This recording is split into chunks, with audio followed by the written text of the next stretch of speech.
un poquito de silencio y qué decir. Bueno, pues aquí tenemos a Julia Montoro.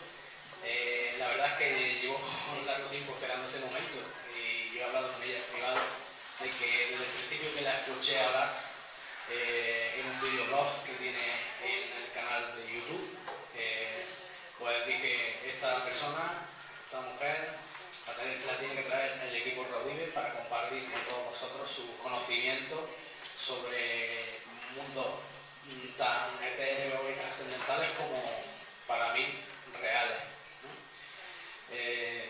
Bueno, la que realmente sabe de estos temas es ella y la vamos a presentar debidamente, ¿no? Julia Pons Montoro nació en Granada en 1985. Es licenciada en Bellas Artes, ilustradora y cuentacuentos. Es autora de la saga Memorias del Otro Lado, de la que se han publicado ya 3 libros y la que sigue trabajando. Próximamente editará también publicando su novela Los Buenos Vecinos con la editorial EDA. Su historia retrata de fantasía y simbolismo que beben del folclore y las leyendas tradicionales. Ha impartido varios cursos para niños de ilustración y divulgación mitológica, eso me llama bastante la atención, y los cuentos populares en la Escuela Internacional de Grabado Xalupina Viña, Menorca. Compagina su labor literaria con la musical como cantante y compositora. Formó parte del grupo de rock alternativo Soundcrackers y prepara un nuevo proyecto musical bajo el nombre de Magonia. Ya esperamos escucharla de nuevo. En sus canciones también puede verse reflejado su amor por la historia de corte fantástico. Apasionada experta en los seres mágicos, la leyenda, la mitología y todo lo que es el folclore, ¿no? Creadora, como he dicho antes, de un videoblog en YouTube de bastante seguimiento, por cierto, y donde nos enseña los múltiples caminos para llegar al mundo férico y reconocerlo, ¿no? Sin más dilación, tenemos el gran gusto de presentar a otra ponente de lujo, Julia Pons Montoro, con todos vosotros un aplauso.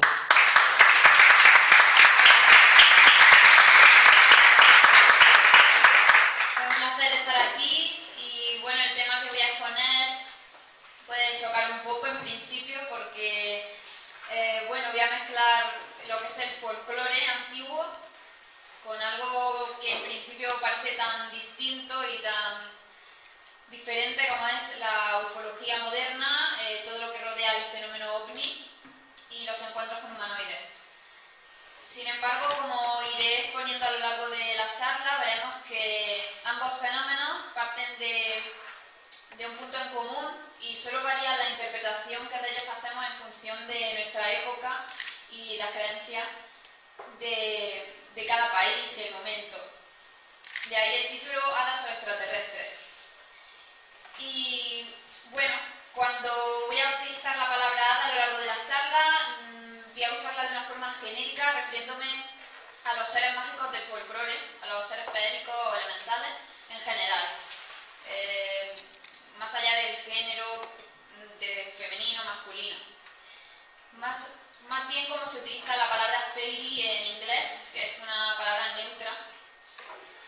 Y lo primero, antes de empezar a desarrollar los puntos en común entre el folclore y el fenómeno OVNI, quería pediros hacer un esfuerzo que es romper un poco la imagen que tenéis estereotipada de un hada. Cuando pensáis en un hada seguramente pensaréis en una mujercita pequeña, muy guapa, con alas, como la campanilla de Walt Disney. Y sin embargo esta es una imagen que se ha desarrollado primero en la literatura y sobre todo en época victoriana, en el siglo XIX, en los cuentos y los artistas e ilustradores que desarrollaron esta imagen, pero este tipo de hada con alas es poco común en el folclore. Sí es muy típico los seres de pequeño tamaño, pero no suelen estar dotados de alas. Ellos podían sencillamente moverse por el aire a placer, no necesitaban alas. Las alas serían un símbolo que les ponemos para decir que pertenecen a otro plano, que no son humanos. Y bueno, una persona cuando sugerí esta comparativa en mi videoblog me dijo que le resultaba interesante pero que le parecía feo comparar a las hadas, que supongo que veía como algo más de etéreo, más puro, con los modernos extraterrestres, cuyos encuentros veía con un matiz más negativo. En sus propias palabras me dijo que los encuentros con hadas y elfos le parecían más nobles.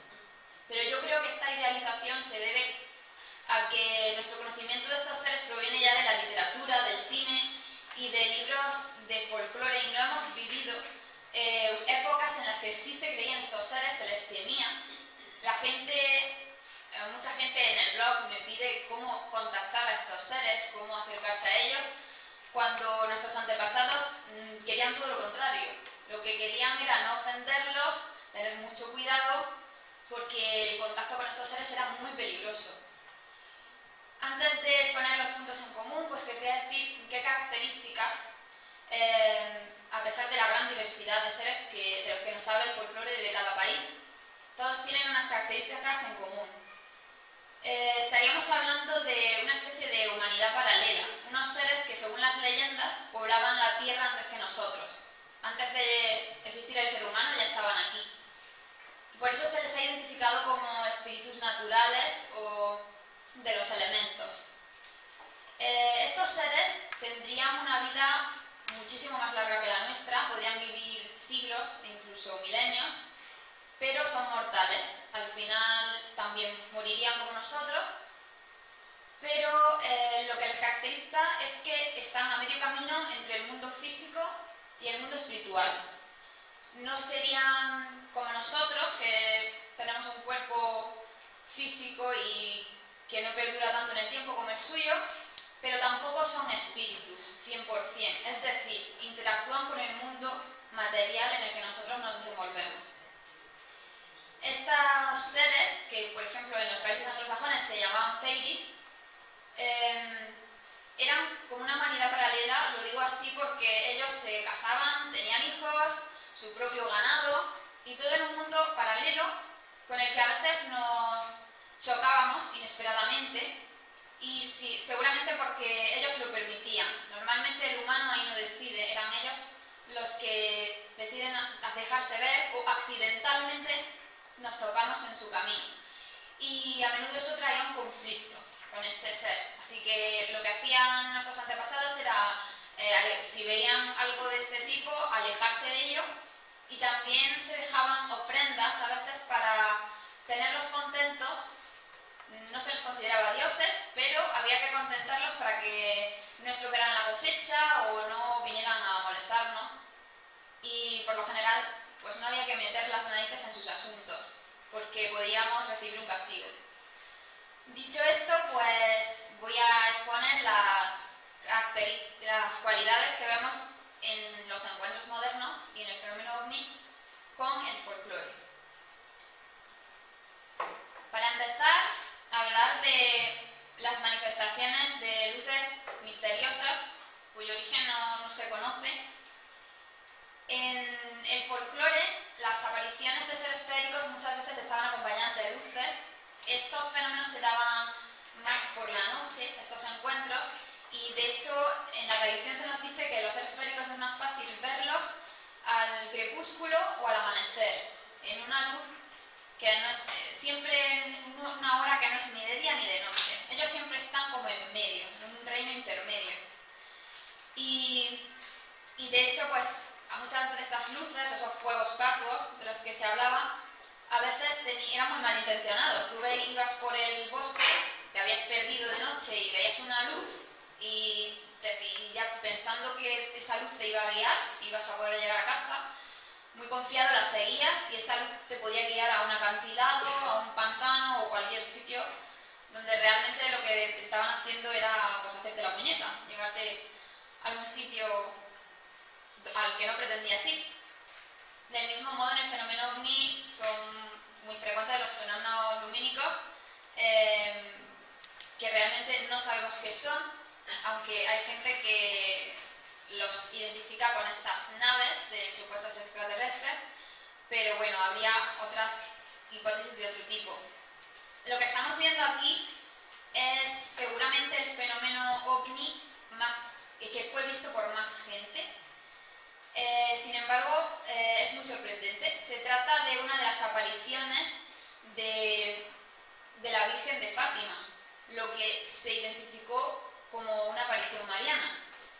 Sin embargo, lo que vieron entre 50.000 y 70.000 personas, entre las que también, aparte de gente muy creyente, había periodistas, gente que iba a reírse de aquello y todo tipo de opiniones sobre el tema, todos pudieron ver lo que se ha dado en llamar la danza del sol. Ese día estaba nublado y donde ellos creían que estaba el sol, se veía la luminosidad detrás de una nube, de pronto vieron que aquello, el sol, lo que ellos habían tomado por el sol, se movía por todo el cielo, lo vieron miles de testigos y bueno, esta era una de las apariciones que esta niña, que había estado viendo a una señora, que nunca le dijo que fuera la Virgen, sencillamente pues ella, por su cultura, y era una niña que ni siquiera sabía leer, pues ella interpretó como que era esta figura religiosa en la que ella tenía fe. Sin embargo, como luego veremos,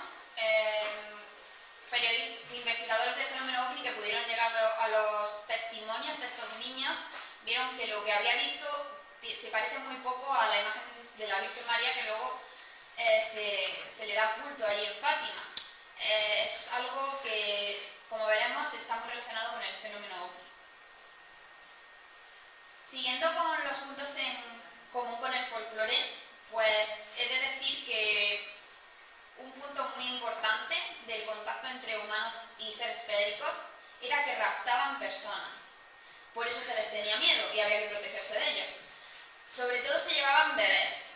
Esto ha quedado muchas veces en los cuentos, incluso en la novela de Peter Pan vemos a esos niños perdidos que las hadas se han llevado a nunca jamás. Pero digamos que la gente sí creía esto realmente en su vida diaria, sobre todo en medios rurales. Por eso a los bebés había que protegerlos y con la llegada del cristianismo la forma de protegerlo era que estuvieran bautizados. Si no estaba bautizado había mucho peligro de que estas entidades se llevaran a tu hijo. Pero no solo se llevaban niños, también se llevaban, estaban en gran peligro las mujeres que estaban a punto de dar a luz. Porque en ese momento era cuando ellos trataban de llevarse a esa mujer. Dejaban a otra mujer, un doble falso, que la languidecía y la gente creía que esa mujer había muerto de parto, pero en realidad es que se la habían llevado los fairies, se habían llevado a su mundo. Muchas veces porque se dice que estos seres no pueden amamantar a sus niños. Los pechos de las mujeres de los fairies no dan leche. Entonces necesitan una mujer que acabe de dar a luz para que amamante y cuide a sus hijos. De ahí que se llevaran muchas mujeres para que hicieran de niñeras de los niños feéricos. Y también se podían llevar tanto mujeres como hombres que les fueran de su agrado para ser su pareja y también pues, que tuvieran un talento especial. Tenían debilidad por los músicos, era un pueblo que le encantaba la música y de hecho hay canciones populares que se supone que los músicos las aprendieron de estos seres. Aquí vemos como en esta imagen los changeling. El changeling era el niño que te dejaban en lugar del tuyo. Cuando se llevaban al bebé, dejaban un bebé feéricco para que los padres humanos cuidaran de él, lo alimentaran, ya que ellos no lo podían alimentar y cuidar bien, y creciera como humano. Esto normalmente se reconocía porque el bebé se comportaba de forma extraña. No era veías que era tu hijo pero tenía algo raro. Y también a veces, en vez de dejar a un bebé de ellos, dejaban a un viejete de su especie, un anciano, que en vez de llevarlo a un asilo, pues lo dejaban a una mamá humana que lo iba a amamantar, lo iba a cuidar, y con un espejismo hacían ver que era tu hijo. En sitios en donde esto estaba muy arriesgado y muy superficiosos, hubo gente que llegó a extremos de hacer pruebas muy crueles en niños que ellos creían que eran un changeling. Una de las cosas que en pocas veces se llegó a realizar por suerte, pero a lo mejor gente muy inculta lo pudo hacer, era lanzar el niño al fuego y si era un espíritu pues se iba volando por la chimenea, si no pues... Así que cosas de este tipo. En la primera imagen vemos cómo al llegar durante la Edad Media en el imaginario cristiano no existían hadas y elfos y todos estos seres intermedios que no son ni buenos ni malos. Así que para ellos todos estos seres eran demonios.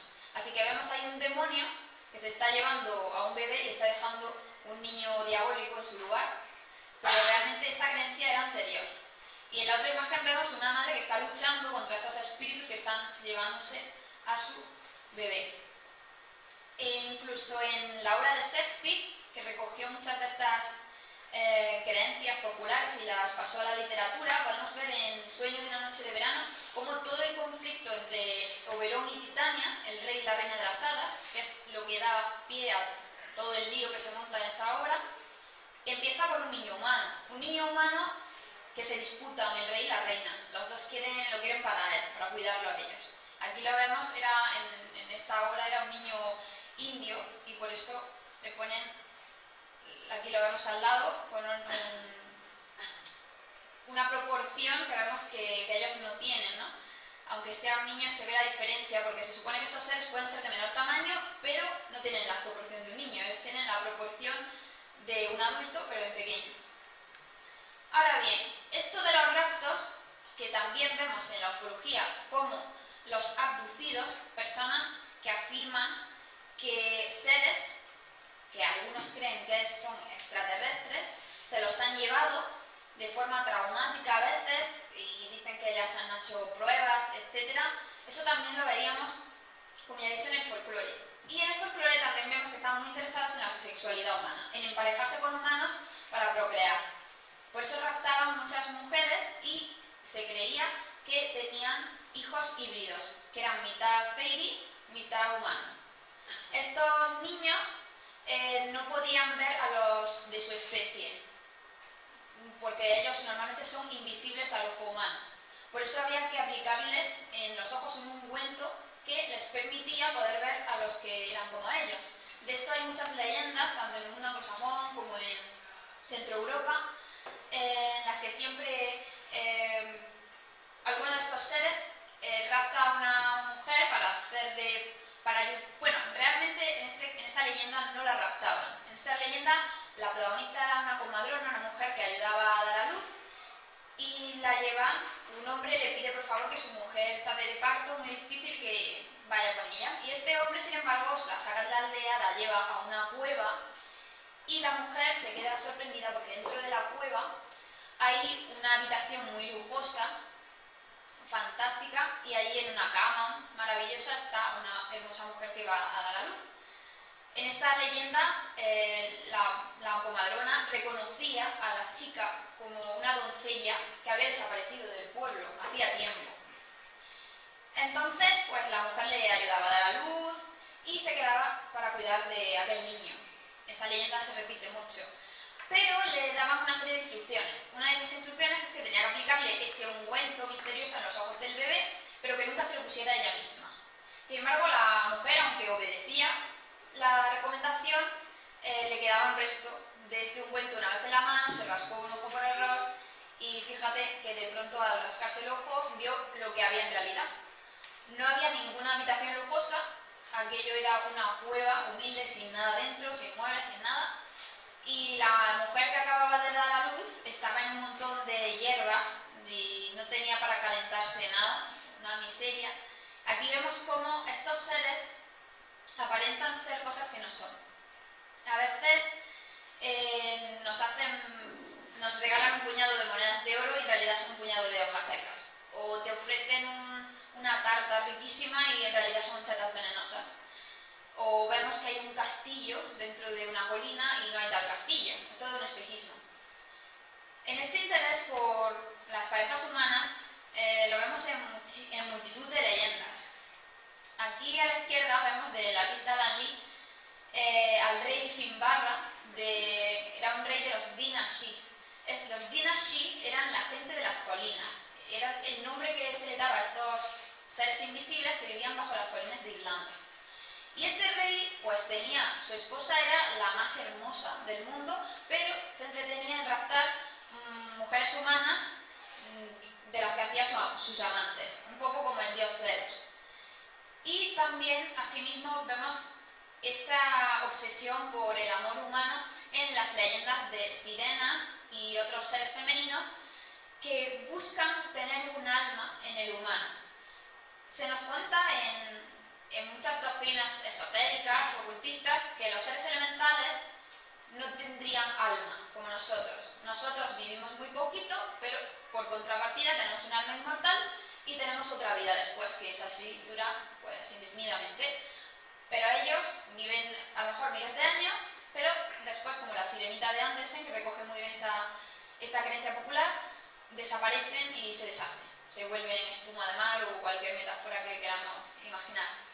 De ahí la necesidad de unirse en matrimonio con un ser humano, porque al unirse a un ser humano se hacían copartícipe de tu alma y de alguna forma lo salvabas de esa muerte.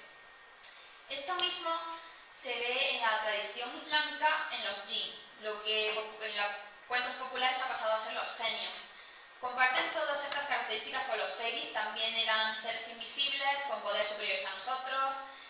En este caso, cuando hablan de los jinn, el jinn podía enamorarse de una persona humana y es como un espíritu que estaba pegado a ti, te seguía a todas partes hasta tal punto que podía poseerte. Por eso en el Islam, en el mundo árabe, no se consideran las posesiones como un demonio, como en el cristianismo, sino que es uno de estos seres que se ha pegado a esa persona y se la ha metido en el cuerpo y luego no sabe salir.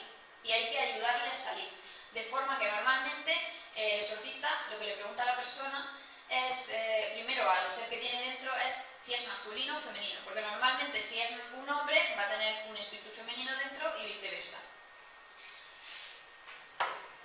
Esto también se ve en el fenómeno de la ufología, de los ovnis, los abducidos, muchos han llegado a decir algunos que han tenido relaciones sexuales con estos seres y que incluso que han tenido hijos híbridos, cosa que no pueden demostrar, pero ellos están convencidos de que existen unos hijos híbridos que cuando ya nacen se los arrebatan.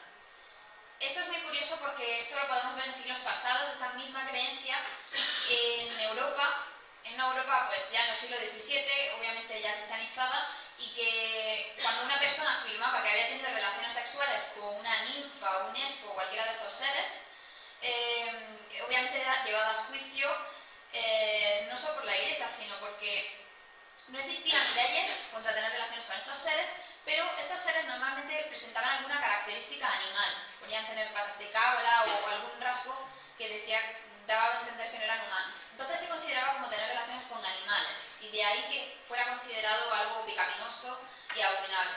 Un caso famoso que ha llegado es el de, en Suecia, el de Karen Svensdotter. Esta mujer, igual que los abducidos que dicen que se los han llevado y han procreado con un extraterrestre, se decía que en las colinas, cuando estaba paseando, conoció a un hombre que se le presentó, no le dijo su verdadero nombre, le dijo que era el rey de los elfos.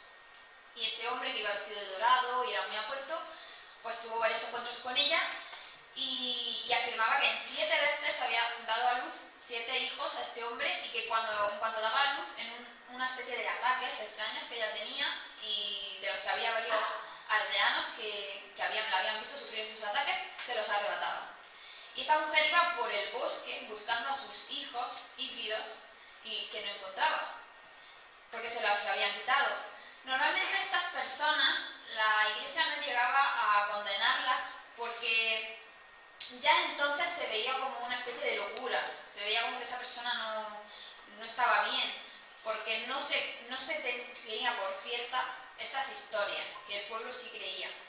Sin embargo, sí hay un caso de un hombre también en Suecia de la misma época que sí sabemos que murió en la hoguera porque él afirmaba que había tenido relaciones con una ninfa del río, pero normalmente pues, se salvaba. Ahora bien, ¿qué pasaba con estas personas que habían tenido contacto con estos seres? En algunos sitios de Escandinavia los llamaban los llevados a la montaña. Estas personas, cuando regresaban a la vida humana, normal, después de haber desaparecido algunos días de forma misteriosa, muchos venían tocados, traumatizados. Tenían tanto un carácter extraño, que no era el que tenía antes la persona, se volvían taciturnos, querían estar solos, siempre estaban melancólicos, iban languideciendo, y con eso su salud física también se veía mermada. Y estas personas la gente lo veía como que las habían hechizado, las habían raptado los elfos, los trolls, dependiendo del país. En Escandinavia les llamaban la gente uldre. Esta gente se habían llevado a esa persona y ya pues de alguna forma la habían hecho enfermar. A veces la persona podía llegar a morir si continuaba en esa especie de humor extraño y también esos encuentros podían traer dolencias, podían traer enfermedades, etc. Esto en el siglo XIX fue recogido mucho en obras en las que se hace hincapié de estas ninfas que un poco malintencionadas pues atraen a los pastores, como vemos en estas pinturas. Y bueno, estas serían las personas que han sido raptadas contra su voluntad.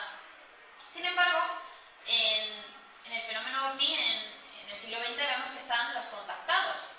Al contrario que los abducidos, los contactados sí tienen una relación positiva con estos seres, digamos que es una relación consentida. Pueden comunicarse con estos seres misteriosos e incluso saber cuándo y dónde, qué fechas se van a aparecer. Y esto también lo vemos en el pasado en personas que fueron acusadas de brujería, cuando realmente, pues como hemos visto, lo que les pasaba es que decían tener relación con estos seres. Un claro ejemplo lo vemos en Sicilia.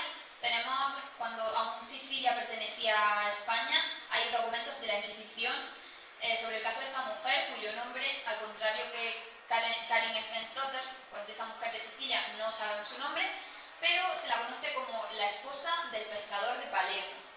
Esta mujer fue acusada de brujería y se salvó, no la llegaron a condenar, porque se le ocurrió confesarle al cura en confesión que hacía unas escapadas por la noche un tanto extrañas. Cuando estaba ya dormida en la cama, venían a buscarla, normalmente montadas en cabras, otras personas que iban a acudir a la misma reunión que ella, iban volando hasta Italia y allí, en un lugar llamado Benevento, se reunían con unos seres misteriosos a los que llamaban donas de fuera, mujeres de fuera. Eran pues estos seres extraños. También había hombres entre estos seres. Y bueno, en estas reuniones pues mantenían relaciones sexuales con estos seres misteriosos y también habían hecho una especie de pacto. ¿Por qué se consideraba herejía? Porque estas personas habían renegado de la religión de Dios y habían jurado fidelidad a un rey y una reina que pertenecían a esta especie. Y bueno, esta mujer pues alegó que ella no sabía que aquello fuera pecado porque eran los momentos en los que más feliz había sido su vida, en aquellos banquetes con estas personas que se lo pasaban ahí genial.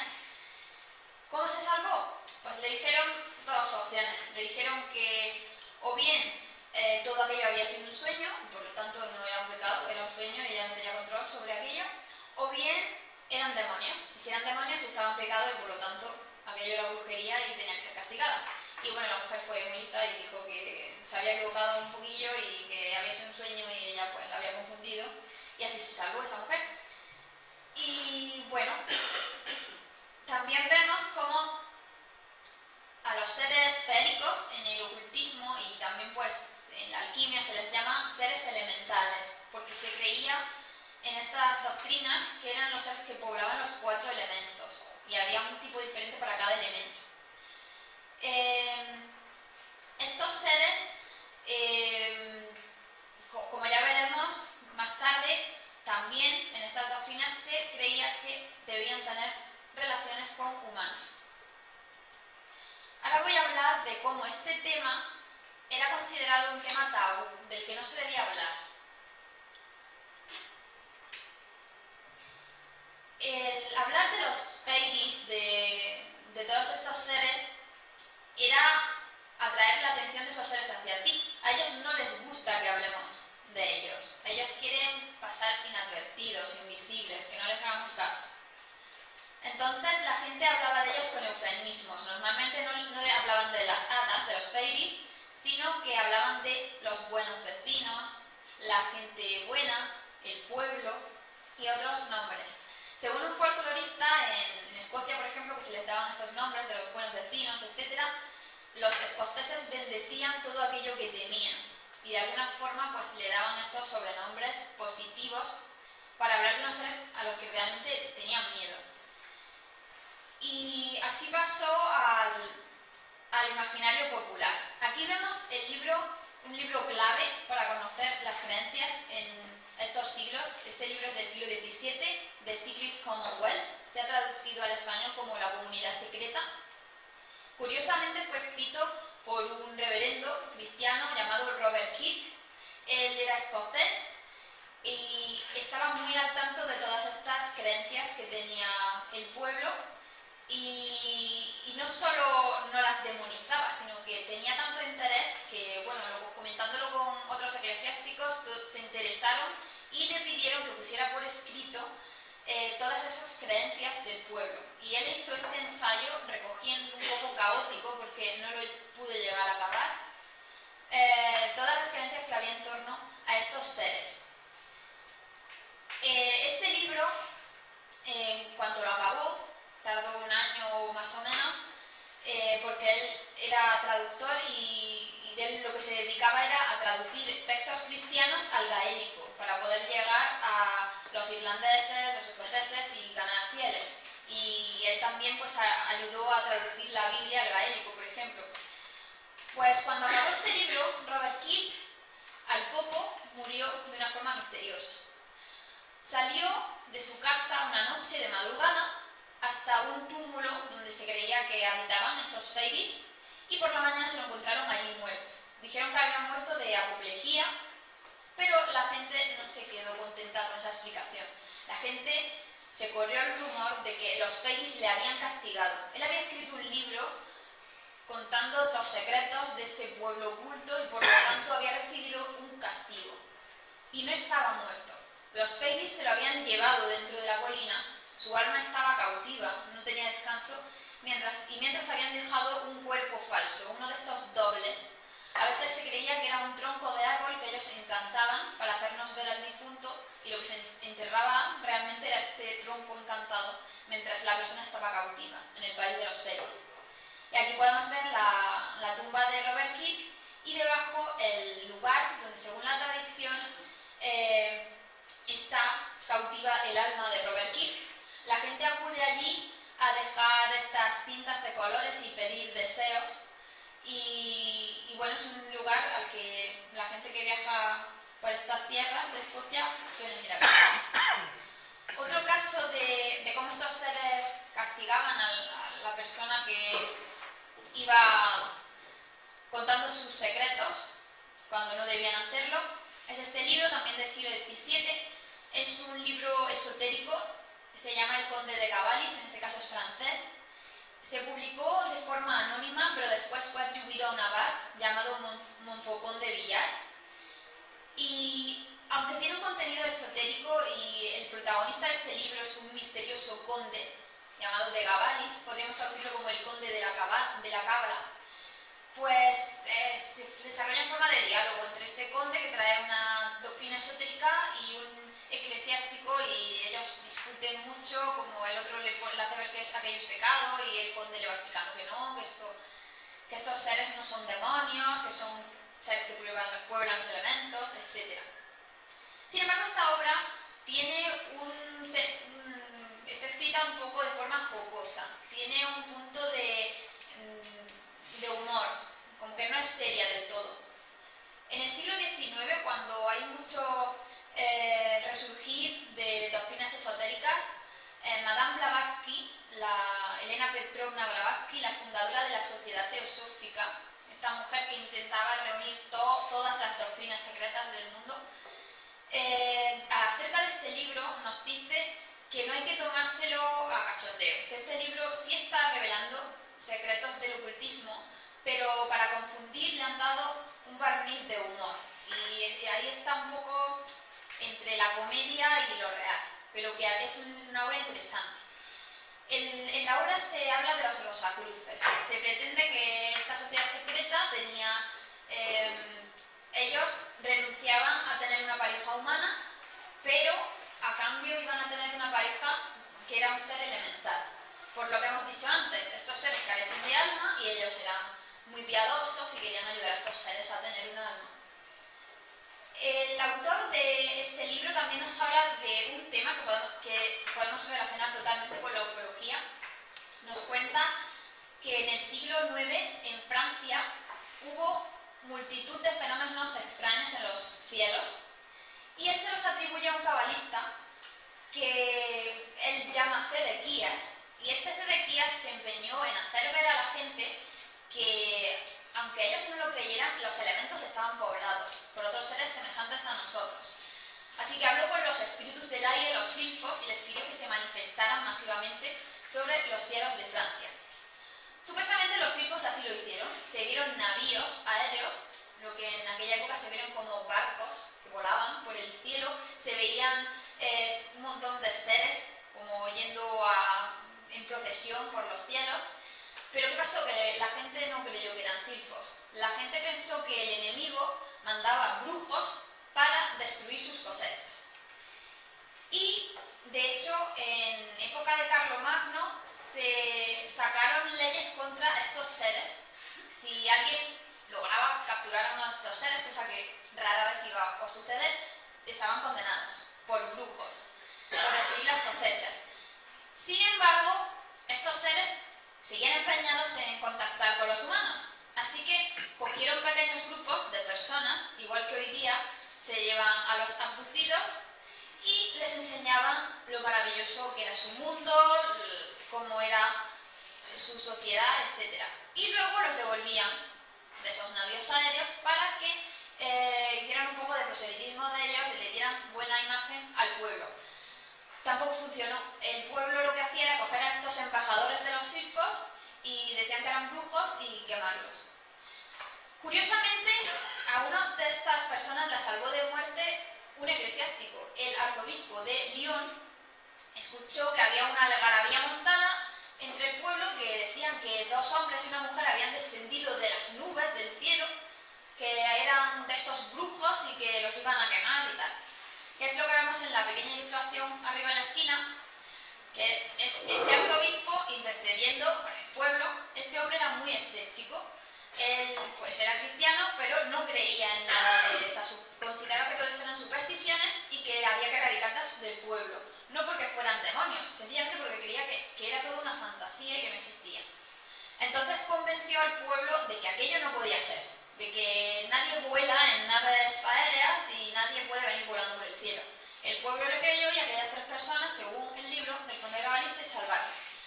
Otra fuente que tenemos de que esta historia tiene una base real es el propio tratado que escribió este arzobispo, San Agobardo. Hizo un tratado contra la superchería del pueblo y la ignorancia del pueblo que creía en estas brujerías, etc.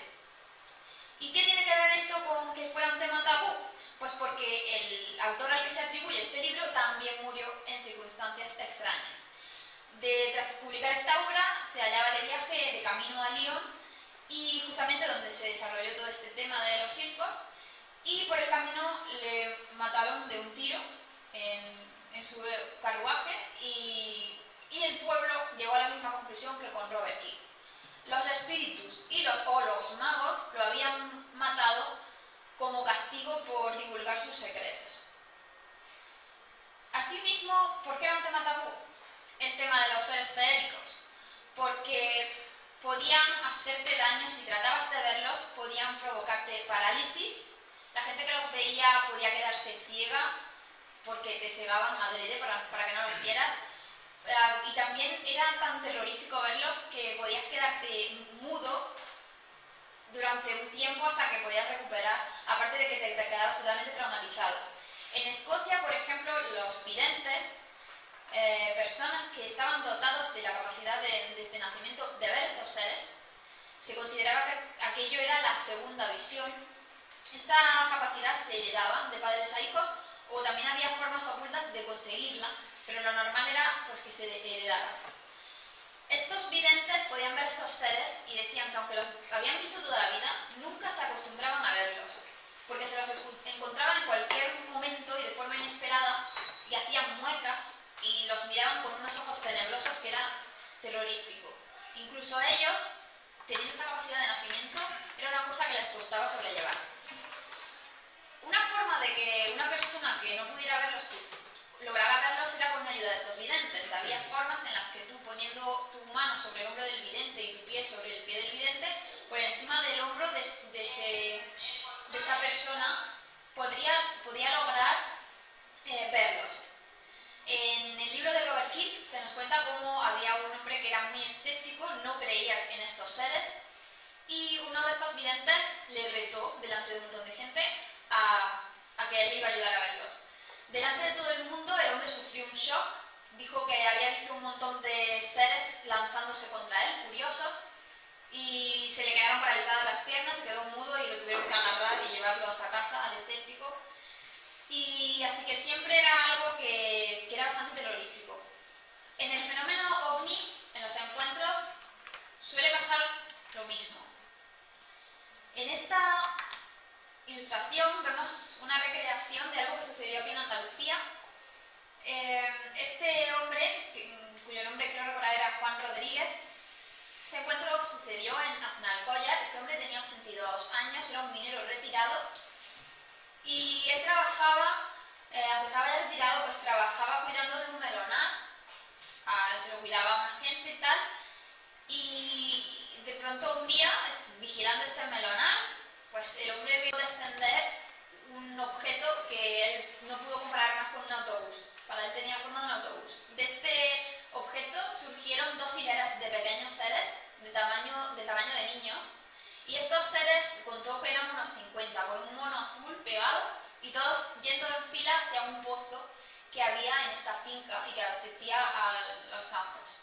El hombre se quedó mirando aquello, pero igual que le hubiera pasado a un hombre en el pasado que por ver a los fairies le ciegan momentáneamente o le hacen ir de allí, pues efectivamente, el hombre estaba sentado, se puso de pie, 6 de estos hombrecitos fueron hacia él rápidamente, el hombre se asustó y le dieron con algo que llevaban en la mano un fogonazo de luz. Al darle este fogonazo de luz, el hombre se quedó ciego momentáneamente y le provocaban un dolor de cabeza insoportable. El pobre hombre pues lo que hizo fue huir de allí, y después de correr unos cientos de metros se giró y vio que todavía seguían corriendo de él lanzándole fogonazos. Así que se fue hasta el pueblo, el pobre hombre corriendo, y lo encontraron pues diciendo cosas disparates, la gente no sabía qué le pasaba, y el dueño de esta finca le creyó y fueron hasta el lugar. Ya no había nada, pero vieron que alrededor del pozo había un montón de huellas pequeñas. Este detalle me gustaría destacarlo, lo del pozo, porque luego veremos cómo tanto los seres féricos como los modernos humanoides están obsesionados con el agua. Siempre se aparecen al lado de lagos, ríos, pozos, y como vemos en el folclore también los seres féricos se manifestaban al lado de cascadas, puentes. A las ninfas de hecho se les rendía culto en las fuentes. Pues de alguna forma estos seres del moderno folclore también están muy vinculados al agua. De hecho, muchas veces se ha visto OSNIs serían objetos submarinos no identificados, tanto de salir del agua, o incluso ha habido casos en que un ovni ha drenado un lago en una noche y se han encontrado el lago totalmente seco. Todo esto de que sea un tema tabú y sea perseguido está relacionado con el mito moderno de los hombres de negro, que todos conocemos por la comedia de Will Smith, de los hombres de negro, pero que en la historia real pues, es más tenebrosa. Son unos tipos muy extraños que van vestidos de negro, en coches negros, y llevan unas ropas que están fuera de tiempo, o igual que si ahora se nos presenta un tipo vestido con un traje de los años 40, 50, como si estuviera fuera de su época. La peculiaridad no solo que vayan vestidos de negro, también a veces tienen un color muy pálido o presentan en su atuendo anomalías. Por ejemplo, ir vestidos con un uniforme militar y zapatillas de deporte, o llevar los labios pintados de rojo y otras características extrañas que normalmente no veríamos. Estos personajes se presentan en las casas de investigadores OVNI, del fenómeno OVNI, o en personas que han tenido un encuentro cercano con este fenómeno, y mediante amenazas, y muy educadamente, pero metiendo miedo, de alguna forma los coaccionan para que no den a conocer lo que han visto. Igual que en el pasado no se podía hablar de los fairies, no se podía hablar de los seres elementales, era tabú y corrías peligro si hablabas de ello, podían matarte. También vemos cómo el fenómeno ovni está lleno de tabú. Si llegas muy allá con tu investigación, de alguna forma te coartan, ya no puedes seguir más allá, estás tocando algo delicado y vienen a avisarte. Ahí, para estos hombres de negro está la hipótesis humana de que son, pues, pertenecen a algún grupo secreto de los gobiernos y que conocen algo y bueno, vienen a taparlo, pero luego están los hombres de negro que se han identificado como seres realmente serían estos seres que no son humanos y que se presentan disfrazados ante nosotros para coaccionarnos. Estos casos son los más bizarros de los hombres de negro, casos en los que estos hombres, durante su conversación con las personas, preguntan cosas como que para qué sirve un bolígrafo, o tratan de comerse un plátano con la cáscara puesta, o no saben partir un filete de carne y cosas por el estilo, o incluso hablan de forma robótica. En un caso famoso que vemos en muchos de estos libros, recopilando historias sobre los hombres de negro, vemos cómo acaban con un testimonio, un hombre de negro acabó su conversación diciendo me voy, se me acaba la energía, y hablando un poco como si fuera un robot. Así que, por ser tan bizarra esta imagen, el mito de los hombres de negro se ha visto un poco relacionado con infiltrados. Estos seres se infiltrarían entre nosotros como seres humanos, pero como no conocen bien nuestra pauta de comportamiento ni nuestro mundo, pues cometen anomalías y se da a entender que se autodescubren, ¿no? Que no son humanos. Luego volveremos a hablar de este tema de los infiltrados, porque por ejemplo, en la obra de Evans Wentz, un folclorista estadounidense que fue a Escocia, Irlanda y todos estos países a principios del siglo XX a recoger lo poco que quedaba ya de, cuando todavía quedaban vivas estas creencias, un hombre que afirmaba que había visto muchas veces a los fairies y que había conversado con ellos, le afirmó, y así lo recoge en este libro el folclorista, que los fairies a veces en grupos se infiltran en nuestras ciudades a plena luz del día disfrazados de humanos, y que además pueden ir entre ciudades de toda Europa en una velocidad impensable para nosotros. En minutos pueden plantarse de París a Londres, a Madrid, donde quieran. Así que, como vemos, también existía esa creencia de que los seres féricos podían hacerse pasar por humanos e infiltrarse entre nosotros. Un dato curioso de este libro de Evans Wentz y de este hombre que le comunicó entonces esta información al folclorista, es que él dice que estos seres les encantaba tanto España como el sur de Francia, y eran lugares que ellos frecuentaban, todo el sur de Europa. No lo he escuchado en ningún otro sitio, pero curiosamente decía esto. En cuanto a la diversidad de aspecto, en el folclore vemos seres de todo tipo. Vemos seres muy pequeños, algunos diminutos que nos caben en la mano, seres de tamaño humano que solo se distinguen de nosotros por tener alguna cualidad extraña, pues a lo mejor tenían cola de animal o una pezuña de cabra, o también cosas como más sutiles, como por ejemplo que tuvieran un ojo bizco, o que les faltara la nariz, o que tuvieran los pies al revés, hacia atrás, cosas un poco extrañas, o la espalda hundida. Tenían algo extraño que te daba a entender que no eran humanos, como les pasa a estos hombres de negro. Y luego también tendríamos seres de mayor tamaño. Esta diversidad de aspecto se explica porque sus cuerpos no serían como no son físicos como nosotros del todo, son más volubles. Ellos pueden mutar, pueden cambiar de tamaño y de aspecto a placer. De forma que, como los ves, no sabes si es su verdadera forma, pueden engañarte. Y eso nos lleva a hablar del glamour. Del siglo XIX para acá, el glamour, esta palabra, ha cogido el matiz de belleza, elegancia, etc.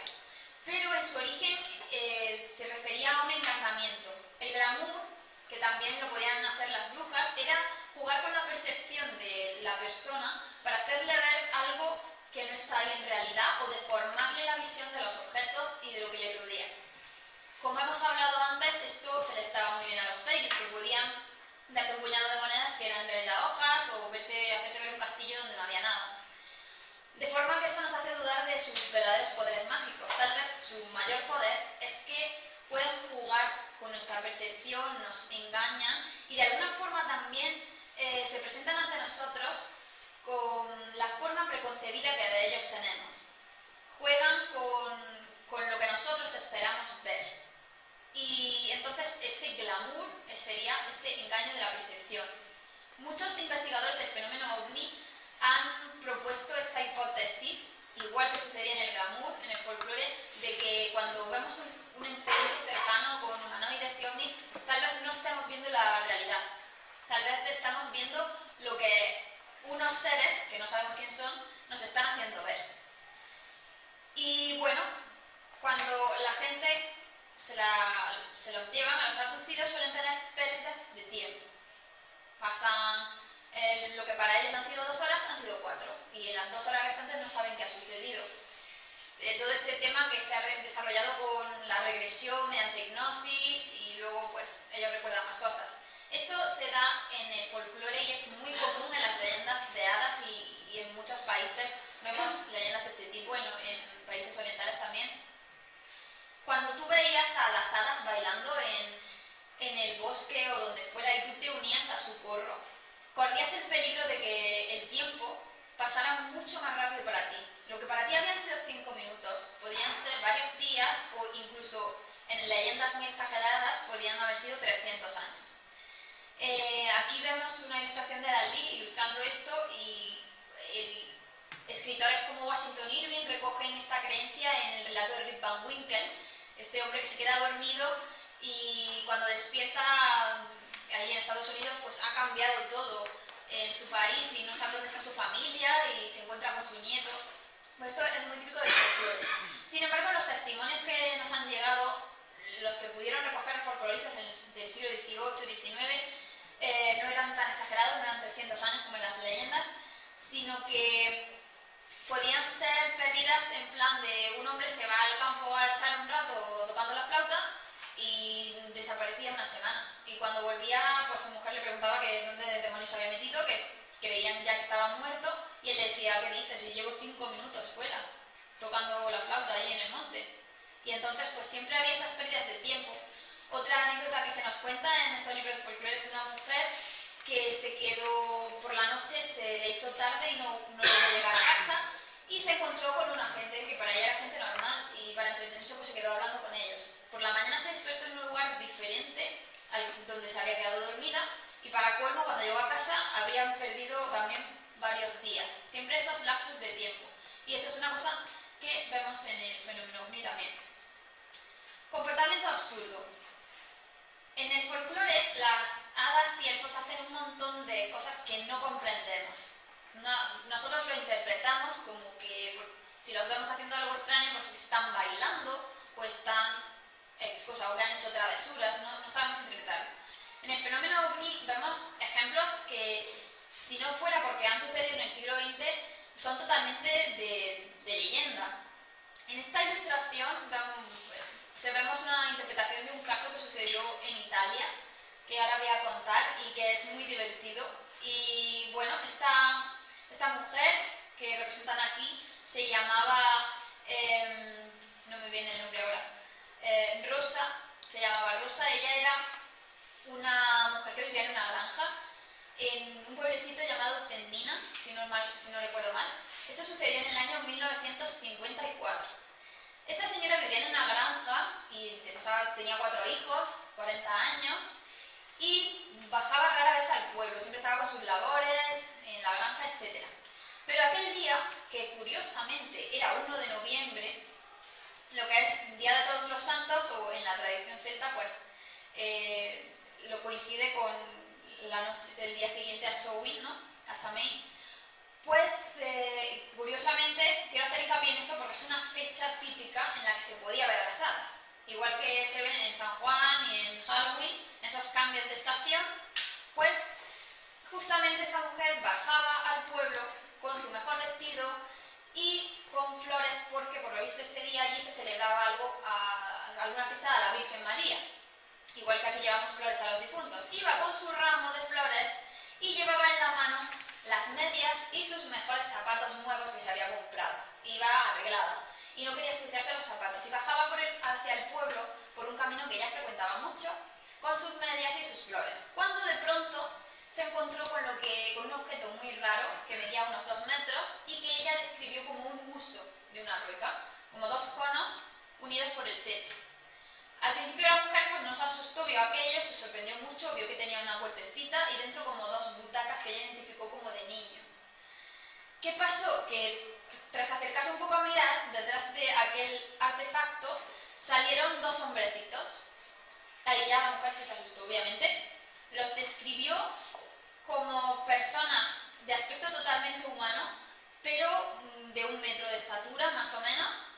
Sus rasgos eran normales, de humano. La única cosa extraña que les veía era que el labio de arriba, aunque dejaran de sonreír, porque sonreían todo el tiempo, eran como muy simpáticos ellos, se les quedaba retraído y tenían unos dientecitos como de conejo que se quedaban a la vista todo el tiempo.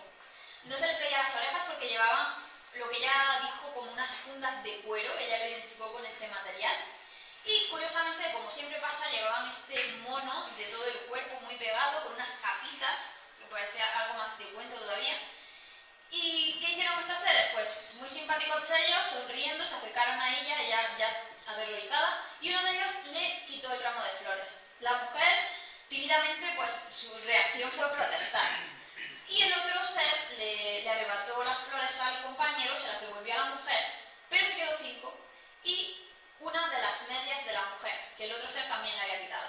Lió las flores con la media, las echó dentro de este curioso artefacto, y mientras hacía esto, la mujer aprovechó para salir pues, corriendo de allí, como a toda correr, y a los 100 metros más o menos dice que se dio la vuelta y ya no había nada. La mujer salió corriendo al pueblo, llamó a las autoridades pertinentes, fueron hasta allí, no había nada, pero había un agujero en el suelo donde la mujer decía que había visto este uso. Y bueno, este caso fue investigado 18 años después por ufólogos que volvieron al lugar y todavía había testigos de aquello que habían conocido a esta mujer y pues confirmaron que esta historia tan extraña, sucedida en 1954. Como vemos, un comportamiento extraño más propio de un duende burlón que pretende reírse de la persona más que de un ser súper avanzado extraterrestre que viene de no sé dónde. Y también vemos cómo, luego hablaremos, la indumentaria de estos humanoides es muy parecida a las de los duendes del folclore, que también llevan estas mallas pegadas, que no saben uno si van desnudos o vestidos. Y otro caso muy también surrealista fue el sucedido a este hombre unos años después, Joe Simonton, en 1961. Este hombre vivía en Estados Unidos y una mañana escuchó un ruido extraño, salió a la puerta de su casa y se encontró un artefacto oval, muy extraño, metálico. Se abrió una puertecita y dentro vio a un hombre, también vestido con un mono de estos. Él no dijo no dijo que era más pequeño que nosotros y su aspecto era humano, no tenía nada raro. Y le sacó una jarra y hacía gestos como de beber. Este hombre pues hizo eso, cogió la jarra, entró en casa, llenó la jarra de agua, esa obsesión de estos seres por el agua por algún motivo, y le devolvió la jarra llena de agua.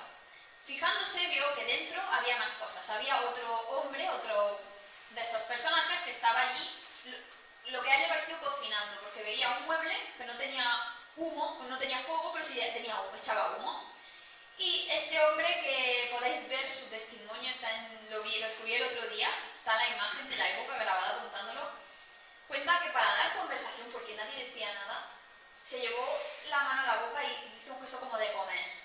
Y estos seres, el tipo que estaba detrás del que le había cogido la jarra de agua, le dieron estas tortas que muestran bien la foto y que pues decía que eran tortas que se le había dado un extraterrestre.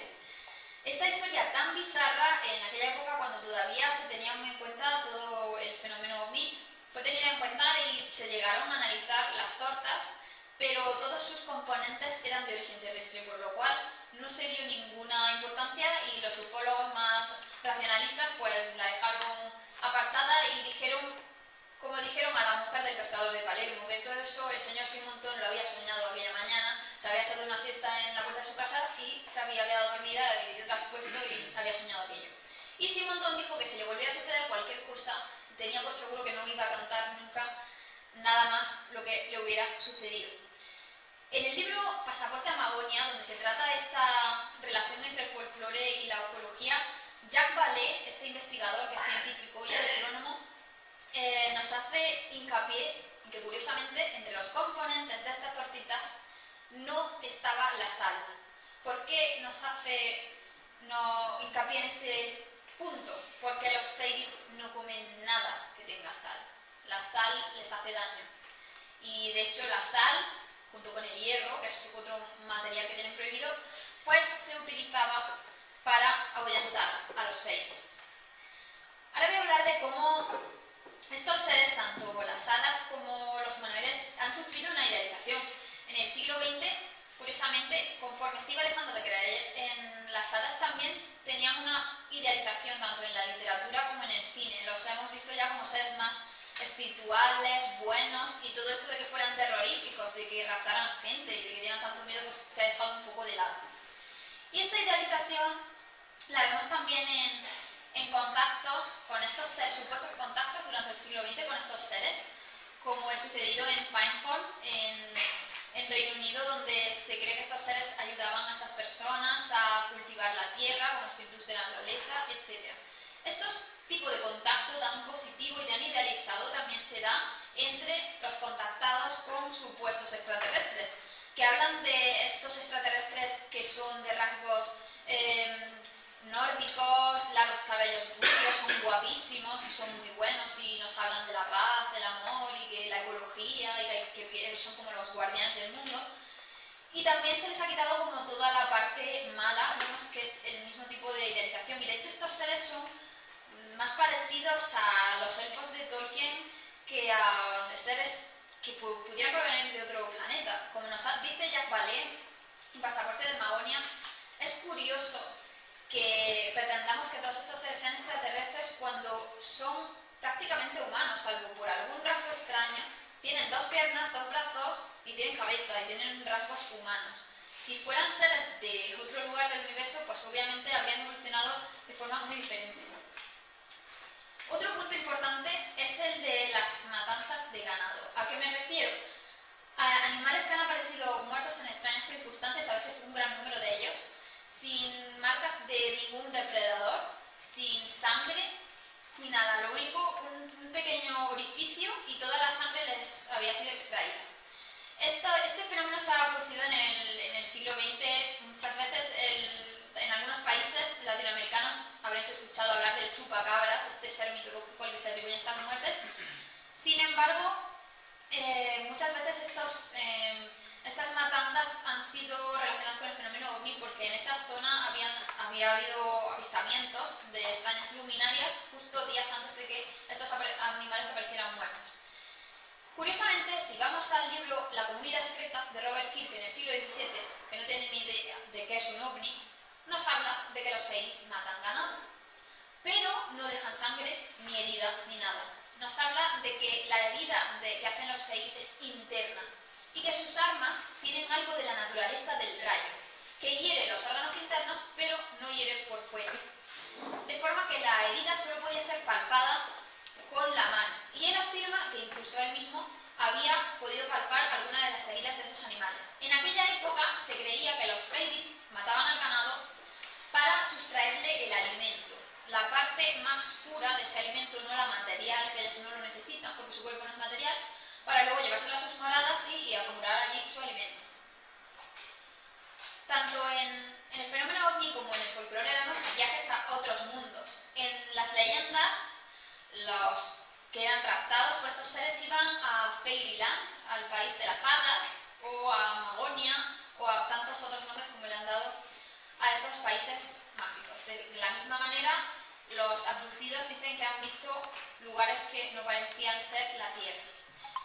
Un caso de este tipo lo vemos en la leyenda de Tomás el Rimador. En el siglo XII este hombre existió, ya que tenemos documentos que prueban la existencia tanto de él como de su padre. Vivió en Escocia, en Ercildown, y bueno, su nombre está rodeado de leyenda, porque dicen que fue raptado por nada menos que la reina de los elfos. Y la parte más fantástica de la historia viene de una balada que se escribió posteriormente en torno a esta historia. Ella se lo llevó como debía servirle, le dijo al fiel Tomás que le iba a servir 7 años, y cuando él regresó, aunque para él había sido muy poco tiempo, habían pasado 7 años. Pero él trajo unos dones después de este contacto. Como veremos después, las personas que habían tenido algún tipo de contacto con estos seres volvían con dones especiales. En el pasado, los que habían tenido contacto con los fairies podían a lo mejor convertirse en curanderos, sanaban con las manos, y en el caso de Tomás lo que ganó fue el don de la profecía. Él decían que no podía mentir, porque como veía el futuro, siempre decía lo que iba a suceder tal y como iba a suceder. Ese era el don que había ganado por su contacto con los fairies. Abajo vemos una piedra que está situada donde supuestamente estaba el árbol donde la reina se encontró con Tomás, que estaba escribiendo, por eso le llaman el rimador, the rhymer, que él escribía poemas, y a él se atribuye la balada que habla sobre su encuentro. Otro caso de este tipo de viajes a un mundo mágico es el de Anne Jefferies. Esta mujer, que vivió en el siglo XVII, era una doncella que trabajaba para una familia, y también dijo que, bueno, esta chica sí estaba muy obsesionada con estos seres desde niña, iba por los campos buscándolos, y un día estando en el jardín de esta familia, de los Pitt, de pronto ella cuenta que escuchó unas carcajadas, unos ruidos, y creía que era un chico que la pretendía. Le dijo que no fuera tonto, que saliera de donde estaba, pero no salió su pretendiente. Salieron 7 hombrecitos que fueron trepando por su falda y empezaron a hacerle muchos arrumacos, a darle besos, hasta que uno de esos hombres le tocó los ojos y perdió la vista. En ese momento sintió que era levantada por los aires, y cuando volvieron a devolverle la vista, se encontró que no estaba ya en nuestro mundo, estaba en otro lugar lleno de palacios dorados y plateados, un lugar de ensueño, y aquellos hombrecitos eran ahora de su tamaño. Ahora todas aquellas personas no eran pequeñas, ya eran de tamaño humano. El encuentro acabó de la peor manera, porque digamos que estos 7 pretendientes suyos, ella se fue con el más hermoso de todos, los demás se enfurecieron, fueron detrás de ellos, y muy enfurecidos le pegaron a su amante Federico, y a ella le volvieron a tocar los ojos y a devolverla a su mundo. Cuando recuperó el sentido, estaba en la cama. Le dijeron que se la habían encontrado en el jardín, había sufrido una especie de ataque y estuvo enferma un tiempo. Cuando se recuperó, tenía el don de sanar con las manos, y también ella pues juraba que su experiencia había sido real, y dejó de comer. De esto nos da testimonio que el hijo de aquella familia, que cuando fue adulto, y él se hizo librero, y publicó toda esta historia sobre Anne Jefferies. Y él da testimonio de que esta chica pasó meses sin comer, no comía nada y sobrevivía. Y ella decía que las hadas le traían un alimento especial y que con eso sobrevivía. Este muchacho, como había hecho un foro actual, mandó un emisario, un mensajero, a hablar con Anne Jefferies cuando ya era una señora mayor, para que le contara de nuevo todo su testimonio. Esta mujer se negó en rotundo, igual que había hecho el señor Simonton, que decía que no iba a contarle nunca más a nadie lo que le sucediera. Dijo que ni por todas las libras del mundo, ni por todo el dinero del mundo iba a contar su historia, porque esta mujer acabó en la cárcel durante algunos meses a raíz de su encuentro con estos seres, porque obviamente aquello se consideró propio de brujería, etc. Y claro, sobre todo le trajo más problema lo de sanar con las manos. Así que quiso borrarlo y quitarse de en medio y no hablar más de hadas ni nada. Otro punto en común es que las hadas bailaban en corro y dejaban un círculo en la hierba. A veces un círculo de setas, que hoy día sabemos que no tiene nada de sobrenatural, es una forma de crecer que tienen ciertos hongos, pero otras veces era hierba de una coloración extraña o que crecía de forma diferente al resto. Esto lo vemos en los que se dieron a llamar, al principio de la era ovni, los nidos de ovnis, donde supuestos lugares donde se había posado un ovni, pues tenían esa forma muy parecida a los corros de hadas. Aquí vemos la hierba. Y bueno, esto ha sido reflejado en el arte muchas veces. Aquí vemos, se decía que estos seres salían por la noche, y como ya hemos dicho, si entrabas en este círculo te quedabas atrapado y solo otra persona podía sacarte de él. En algunas leyendas la persona se quedaba atrapada tanto tiempo que al salir era un anciano o incluso se reducía a cenizas. Esto se interpreta a veces como que las hadas están muy relacionadas con el mundo de los muertos. Y de alguna forma, si te has metido en el círculo, si has tenido contacto con ellos, es porque ya estabas muerto. Y por eso al regresar, aunque creas estar vivo, te reduces a cenizas. Aquí vemos esto representado por el artista Alan Lee, a la derecha vemos a este hombre que han capturado las hadas. Esto es una ilustración del caso de Joe Simonton que he contado antes, del año 61. Hay varios testimonios más en los que seres han pedido agua en su encuentro con los humanos. Y es muy curioso porque a mí me recuerda a los cuentos populares en los que una anciana se coloca al lado de una fuente o pozo y le pedía a la persona que se acercara por allí si le podía dar un poco de agua. Si le daba agua, la mujer desvelaba que ella era una hada disfrazada y le otorgaba un don. Si no le ofrecías esa agua, pues todo lo contrario, le lanzaba un castigo. Y como hemos visto, muchas veces los lagos eran un paso hacia el otro mundo. No era tanto que los fairies vivieran en lagos, sino que el lago era el portal que te permitía llegar a su mundo. Y esto pues lo vemos en el fenómeno ovni. Estas ilustraciones corresponden a un caso que sucedió en Conil, también aquí en Andalucía, en Cádiz. Unos jóvenes en el año 89 afirmaban haber visto, es un caso muy controvertido, hay gente que dice que estos chicos mentían y gente que los defiende como Juan José Benítez. Estos chicos, resumiendo, vieron un montón de manifestaciones lumínicas en la playa de Conil y también vieron aquella noche a dos seres blancos que caminaban por la orilla y salían del agua. Llevaban un largo ropaje blanco y no se les veía cara.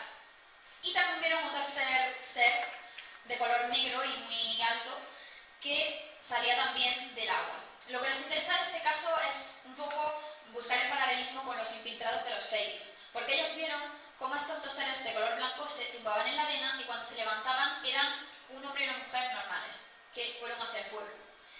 Es un caso muy controvertido, Juan José Benítez lo defiende y él afirma que según sus investigaciones dio con esta pareja extraña, que eran alemanes, contactó con esta pareja, pero esta pareja nunca había venido a España, con lo cual se puso la hipótesis de suplantación de identidad.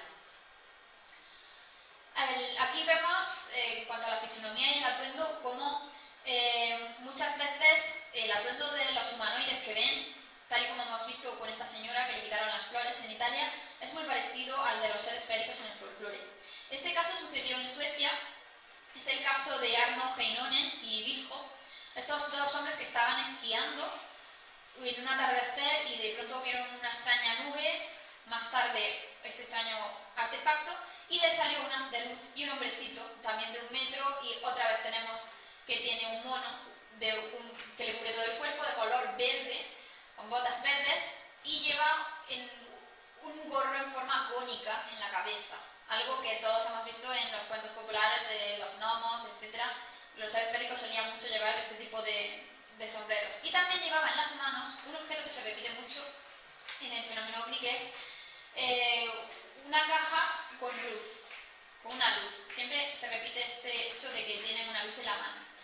Aquí vemos, además de otra representación de este caso, una reconstrucción de la verdadera descripción de lo que los niños vieron en Fátima, lo que se atribuyó a que era la Virgen. Curiosamente este ser tampoco medía mucho más de 1 metro, se apareció encima de un árbol y también llevaba una luz en la mano. Más ejemplos de casos con luces en la mano fue esta chica, María Pretzel, en Argentina. Dijo haber visto, bueno, ella trabajaba en un hotel que era de su familia y era la recepcionista, su padre había salido, estaba ella sola a cargo del hotel aquella noche y vio a este curioso personaje, un hombre también de aspecto humano, no tenía ninguna anomalía, también llevaba una bola de luz en la mano y otro artilugio en la otra mano que le ocupaba 3 dedos. También llevaba un mono que le ocupaba todo el cuerpo y lo curioso de este caso es que cada vez que alzaba la mano con este extraño anillo, ella sentía que perdía las fuerzas y se desmayaba. Y este ser, de una extraña manera, le hizo saber las palabras que ella entendiera: no temer. Se cree que fue un caso de una abducción que no tuvo éxito, ya que el padre de la joven estaba regresando al hotel. De hecho, y cuando llegó se encontró a su hija desmayada, contando toda esta historia.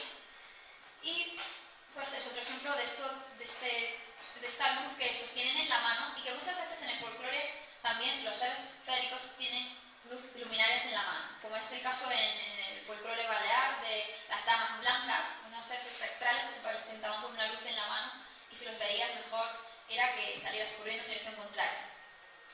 Estos seres es una recreación de un caso sucedido en Estados Unidos en el año 55. Se trata del caso de Kelly Hopkinsville en esta aldea de Kentucky, una familia que estaban pues, de tertulia jugando a las cartas una noche. Uno de los chicos salió para ir al baño, era una casa rural, tenían el baño fuera de casa y dijo que había visto cerca del río, siempre al lado de un río, una extraña luz. Cuando el resto de la familia se estuvo riendo de él, creían que estaba de guasa, pero al rato se vieron invadidos por estos extraños seres que parecen más goblins, de hecho se les llama los goblins de Kelly Hopkinsville, porque tenían largas orejas puntiagudas, como los duendes, unos grandes ojos y además flotaban, volaban por encima de la casa y no se les ocurrió otra cosa que dispararles. Se pusieron a disparar con sus escopetas y bueno, los seres cuando recibían el disparo caían de espaldas y se volvían a levantar lentamente y seguían yendo hacia la casa, de forma que estuvieron allí hasta que se le acabó la munición y luego salieron histéricos hasta el pueblo y bueno, pues es otro caso curioso en los que vemos que la fisonomía parecen más duendes que extraterrestres, también volaban sobre la casa, etc. Y bueno, para acabar voy a hablar de la despedida de las hadas. Esto es un mito moderno que se extendió mucho a finales del 19 y principios del 20, conforme iba muriendo la creencia en estos seres. Surgieron encuentros de despedida. He escogido esta imagen de Alan Lee, que es uno de mis ilustradores favoritos, desde El Señor de los Anillos, y es cuando los elfos están marchando al final a las tierras imperecederas y dejan que nosotros nos quedemos con la Tierra Media. Pues bien, os voy a contar, para acabar, un caso de la despedida de estos seres, recogido por Janet Bord en el libro Encuentros Reales con la gente menuda, de esta autora galesa. Esto sucedió en una isla de Escocia en 1910. También lo recogió un reverendo, un sacerdote, se lo contó un hombre que era un pescador. Y este testimonio era de dos niños de 10 y 7 años, que un día jugando en la orilla del mar, en aquel año de 1910, de pronto se habían encontrado con otros dos niños más pequeños que ellos, con ropas de color verde, con los que se habían puesto a hablar. Y hablaban tanto en inglés como en gaélico perfectamente, hasta que les llamó la atención que allí cerca había una barquita muy pequeña, con una mujer muy pequeñita, vestida de verde, y un perro que casi parecía una rata, más que un perro de pequeño que era. La mujer, que obviamente era la madre de estos misteriosos niños, les intentó invitar a subir en la barca, a tomar un té, y ellas se negaron. Pero después, curiosamente, como al señor Simonton les ofreció unas rebanaditas de pan, que ellos sí se tomaron con gusto y estuvieron ahí un rato con ellos. Finalmente estos tres seres subieron a la barca y mientras la barca se alejaba de la orilla, le dijeron a estos niños: no volveremos aquí nunca más, pero otros de nuestra raza vendrán. Los niños se quedaron allí como extasiados por ese encantamiento hasta que llegó su hermana, los sacó de aquel estado y aunque habían estado muy tranquilos durante todo el encuentro, de pronto hundió el pánico y contaron toda esta historia. Y bueno, para acabar me gustaría quedarme con esta frase de esta mujercita vestida de verde que se alejaba en esta barca, como los elfos de Tolkien, diciendo que ellos se marchaban pero que vendrían otros. Tal vez como profecía de los fenómenos que iban a tener lugar, quién sabe, en el siglo XX. Quizás las hadas no se fueron nunca y lo que pasó es que se disfrazaron con un nuevo atuendo más adecuado a las creencias de nuestra época, en la que impera la tecnología y en la que la magia se ha quedado un poco de lado. Así que para acabar, pues he elegido estas dos imágenes de los libros de Jesús Callejo y Carlos Canales, Gnomos y Duendes, donde vemos la transformación de un duende en un humanoide, o lo que llamaríamos un extraterrestre. Y aquí, pues con ese extraterrestre nos despedimos de este encuentro entre el folclore y la ufología.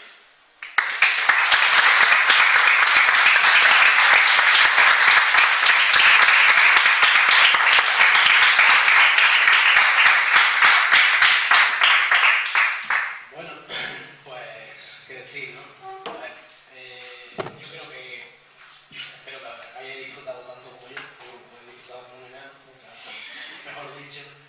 Y bueno, agradecido de teneros esta tarde con nosotros y esperamos que esto sea el principio de una larga amistad, en el sentido de que colaboración con el equipo Rodrigo, ya sabéis que tenéis a priori para lo que queráis. No vamos a hacer muchos más actos este año, vamos a parar un poco en verano, pero espero teneros por aquí otra vez de nuevo, quizá a la altura de la época, más o menos a la altura de Halloween, más o menos. Queremos hacer una cosa con la que ya hablaré con vosotros, relacionado con el folclore, con los mitos y demás, ¿no? Y bueno, qué deciros, gracias a vosotros, gracias a todo el que ha venido, superando también pues, este día tan extraño, irreverente de fútbol, más comienzo del Corpus Christi y más una serie de cosas que, bueno, demasiado habéis tenido la constancia de estar aquí. Y bueno, daros gracias a todos y sobre todo a los potentes, y un aplauso fuerte para todos.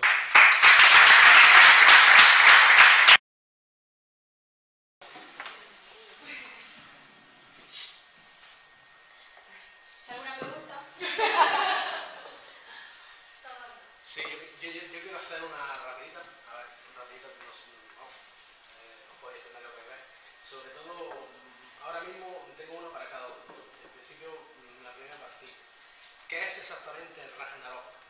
El Ragnarok para el pueblo, los pueblos nórdicos, es un apocalipsis. ¿Tiene algo que ver con el apocalipsis? ¿Tiene algo que ver con el fin del mundo?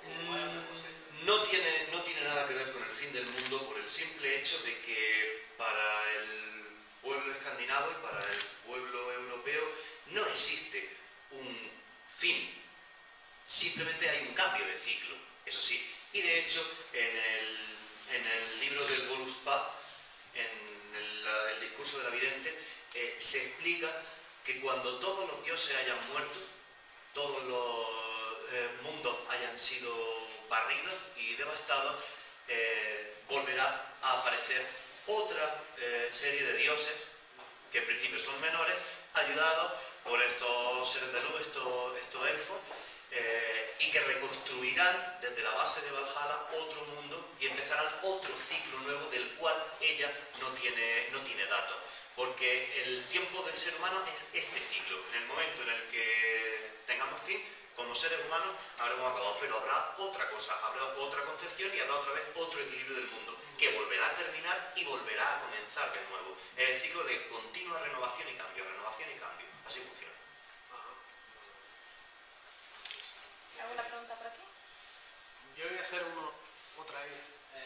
Cuando has estado hablando de los espíritus llamados Jinn, también hay una controversia sobre estos seres elementales. También podían ser aquellos genios del famoso genio de la lámpara maravillosa, la mil y una noche y demás, ¿no?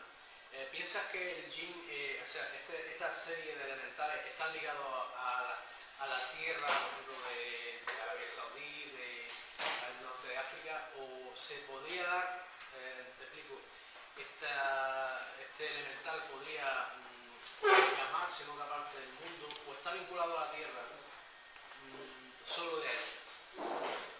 Pues, hombre, yo creo que estos seres, aunque en cada sitio tengan su nombre, son muy similares en sus características.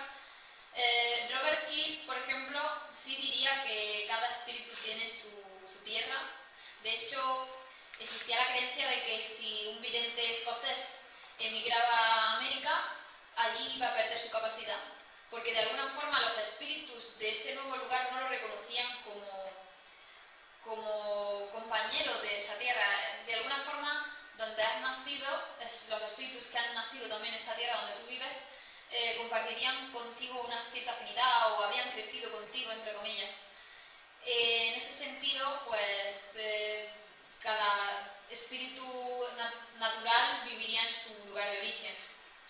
Sin embargo, esto de los genes de la lámpara tiene su similitud con los duendes familiares en Europa, y también vemos como en España hay muchas historias de este tipo, no en lámparas maravillosas, pero sí con duendes embotellados y este tipo de seres que los brujos objetos y luego abrían este botella o lo que fuera y se aprovechaban de su poder.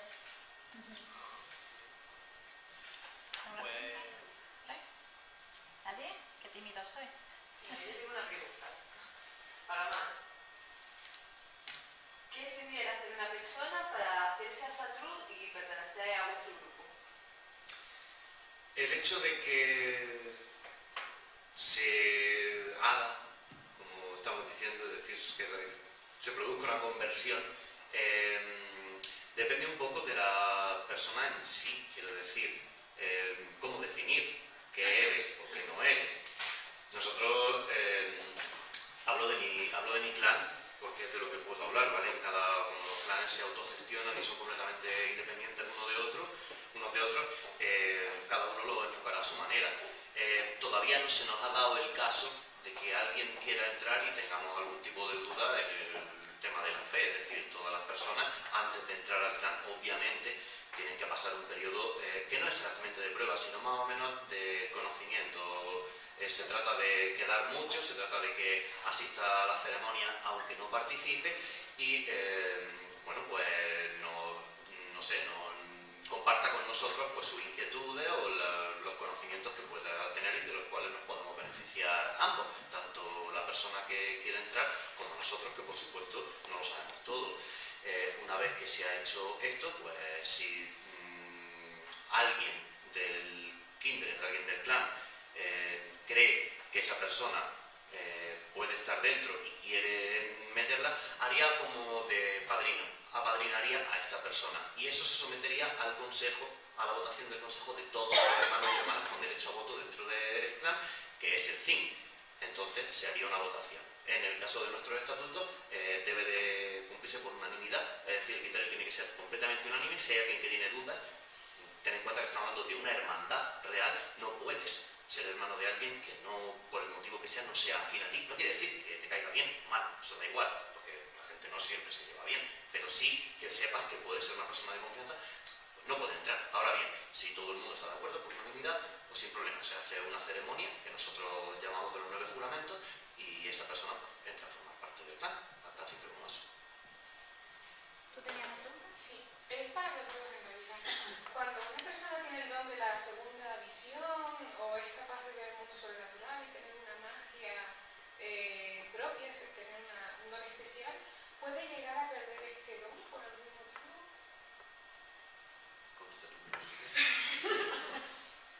Bueno, en cuanto en el pasado no se nos habla de esto de que pueda llegar a perder este don, pero en la creencia actual sí hay videntes que dicen que en realidad todo el mundo tendríamos esta capacidad, o tal vez de niños la tuvimos cuando éramos muy pequeños y luego la inhibimos de alguna forma, pues porque son locuras o tonterías y es mejor no hablar de eso y de alguna forma lo inhibiríamos para encajar en la sociedad. Hay gente que sí cree eso, que todos veíamos las hadas cuando éramos muy pequeños y que en torno a los 7 años se pierde esa capacidad. Pues desde el punto de vista odinista es complicado, porque ten en cuenta que, como he dicho, la magia generalmente suele heredarse, es decir, forma parte de ti. Tú puedes dejar de usar la mano izquierda, no la pierdes, pero dejas de usarla. Eso sí. Ahora bien, por ejemplo, en un tipo de magia específico como es el Seider, que tiene que ver con la interacción espiritual, obviamente los espíritus son entes con voluntad propia, por lo tanto pueden estar descontentos contigo y pueden negarse a realizar aquello que tú les pides. Obviamente nunca vas a perder esa conexión, pero sí puede ser que pierdas el contacto con ciertos espíritus y tengas que volver a rehacerlo. Aunque de eso, como ya te digo, y por el hecho de ser varón no puedo entenderme mucho más porque el Seider lo comprendo a nivel teórico, no lo he practicado nunca, ¿vale? Muchas gracias.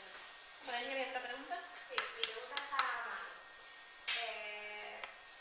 ¿Cómo conociste tú el odinismo y qué es lo que hizo que tu vida anterior la dejase, digamos, que no quería rechazar, o sea, rechazase lo que estaba haciendo y meterte en tu grupo? Es una pregunta interesante, profunda y un tanto escabrosa.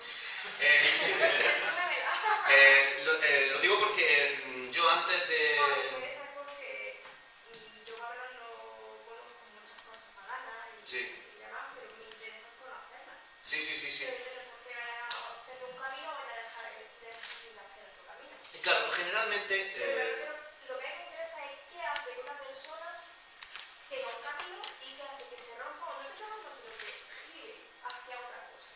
Sí, es interesante y de hecho nos pasamos mucho tiempo pensando en ello, porque ten en cuenta que yo hasta los 16 años fui catequista, es decir, yo he preparado a chavales para primera comunión y tal, ¿vale? Yo además estaba en un grupo de canción vocacional, he terminado en un grupo de death metal, pero bueno, eso no quiere decir nada. Y efectivamente sufrí, por azares del destino de la vida, sufrí una crisis de fe, que es lo primero que te suele pasar, es decir, cuando tú encuentras que tu fe no te termina de llenar, porque a fin de cuentas la religión está llenando un hueco que no es un hueco sino una parte de tu alma, y cuando no te termina de llenar no estás satisfecho, y entonces pues empiezas un poco a divagar, a buscar. Esto me llevó pues, a dar muchísimas vueltas por el mundo, estuve probando con el budismo, estuve tonteando con el satanismo, y me encontré muy perdido, pues como se puede encontrar cualquier chaval que tiene pues esos 16, 17 años y la vida no le va muy bien y no encuentra una serie de respuestas ni quien le apoye ni quien le dé algo. Y bueno, siempre había tenido curiosidad, me ha gustado leer y siempre había tenido cerca, por decirlo así, el tema de la mitología nórdica. Empecé a investigar, también muy influido pues, por la música que en ese momento escuchaba. Ya sabes que hay muchos grupos del entorno del rock duro y del metal que hacen bastante alusión al tema nórdico, y bueno, como todo el mundo que empieza, pues empieza aprendiendo un poco sobre mitología, solo que esto al final deriva en algo más allá. Yo ten en cuenta que descubrí el odinismo, dentro del odinismo la corriente Asatru, en el año 97-98, cuando apenas había información sobre eso en España, y en castellano ni mucho menos, y realmente yo me convencí a mí mismo, porque no pude hacer nada, porque no convivía con ningún pagano aquí en Granada, de que lo era de facto allá por el 99-2000. Incluso en ese momento nuestro clan no es un clan exclusivamente odinista, por eso no lo llamamos con el término inglés kindred, sino que lo llamamos clan porque tenemos una parte que es celta. Y yo conocí, el primer hermano que tuve como tal con el que hice un juramento de amistad, o sea de hermandad, es un druida celta, y juramento que se mantiene 15 años después de haberse hecho. Y gracias a eso, apoyándonos en uno en el otro, fuimos abriéndonos un poco a gente que tenía los mismos intereses que nosotros, hasta el día de hoy en el que bueno, se nos reconoce y hemos llegado a ser un clan con cierta notoriedad. No está bien decirlo, pero bueno, es la verdad. Y hoy en día pues estamos muy orgullosos del trabajo que venimos realizando y lo que nos queda por realizar. Yo tengo una pregunta para los dos. ¿Vosotros creéis que es posible que, debido a que nos estamos alejando cada día más de la naturaleza, de que nuestro mundo es cada vez más materialista, no solamente estamos perdiendo la creencia en los antiguos dioses y estamos perdiendo la creencia en hadas y en duendes, quizás por todo esto, ¿no? Por el hecho de ser tan materialistas, estamos perdiendo la capacidad de ver a esos seres como realmente son y, por ejemplo, acordarnos, ya tirando al tema de dioses nórdicos, acordarnos, por ejemplo, en vez de acordarnos de Santa Rita cuando truena, acordarnos de Odín, ¿no? ¿Creéis que es posible que debido a esto hayamos perdido ese tipo de visión? ¿Creéis también que es posible que la volvamos a recuperar o que en cierta forma también se está volviendo a recuperar este tema, o sea, este tipo de creencias, pues a través de, pues, como habías comentado tú, series como la de Vikingos, o otro tipo de series que hablan también sobre el tema de la hada? ¿Cómo veis el panorama actual? Pues, hombre, está claro, como viene muy bien al caso del tema que he puesto hoy, que ya no vemos a estos seres como nuestros buenos vecinos. Ahora les llamamos extraterrestres, ahora son como de otro mundo, no tienen nada que ver con nosotros. Antes no, antes eran nuestros vecinos, eran pues, con los que te encontrabas en tu día a día y con los que había que tener cierto cuidado y con los que la gente pues, se llevaba mejor o peor, pero con los que se convivía. De alguna forma se ha eliminado esa parte espiritual del mundo, pero yo creo que también al dejar ese vacío, la sociedad actual también ha hecho que la gente gente se mueva más para intentar llenar ese vacío. Yo creo que por eso también la gente busca mucho con qué rellenar ese hueco.